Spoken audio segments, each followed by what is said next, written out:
কবিরা গুনা বই থেকে ইমাম শামসুদ্দিন মুহাম্মদ বিন উসমান আজ-জাহবি রহমতুল্লাহ আলাইহে।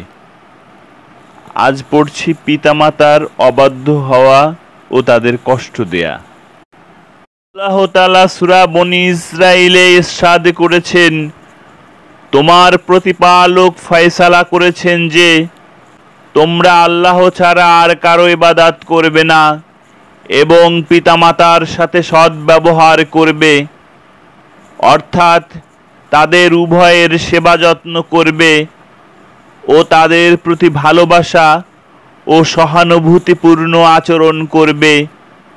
তোমার কাছে তাদের দুজনের কেউ বার্ধক্যে উপনীত হলে তাদেরকে বলো না এবং ধমক দিও না, অর্থাৎ কোনো রূঢ় ও কর্কশ ভাষা প্রয়োগ করো না।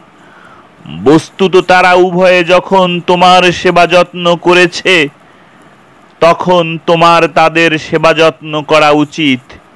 স্মরণ রাখা উচিত যে তারা প্রথমে তোমার সেবা যত্ন করে চরম নিঃস্বার্থতা ও মহানুভবতার পরিচয় দিয়েছে এবং তুমি সেবা যত্ন করলেও তাদের সমকক্ষ হতে পারবে না।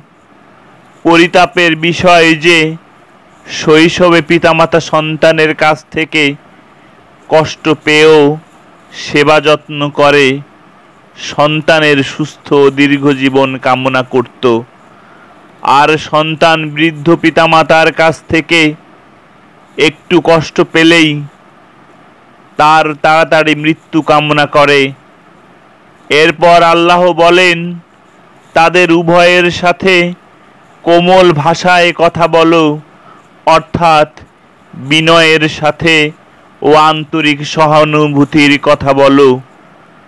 তাদের উপর মমতাপূর্ণ ডানা বিস্তার করে দাও এবং বলো, হে আমার প্রতিপালক, আমার পিতামাতা শৈশবে আমাকে যে রূপ স্নেহ মমতা সহকারে লালন পালন করেছেন, আপনিও তাদেরকে তদ্রূপ করুণা ও দয়া সহকারে লালন পালন করুন।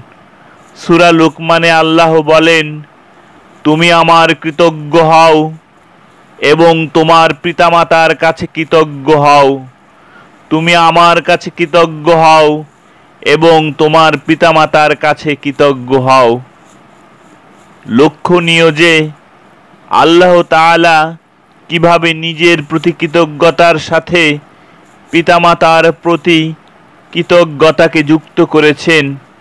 হযরত ইবনে আব্বাস রাদিয়াল্লাহু তাআলা আনহু বলেন, তিনটি আয়াত তিনটি জিনিসের সাথে যুক্ত হয়ে নাজিল হয়েছে, এর একটি বাদে অপরটি কবুল হয় না।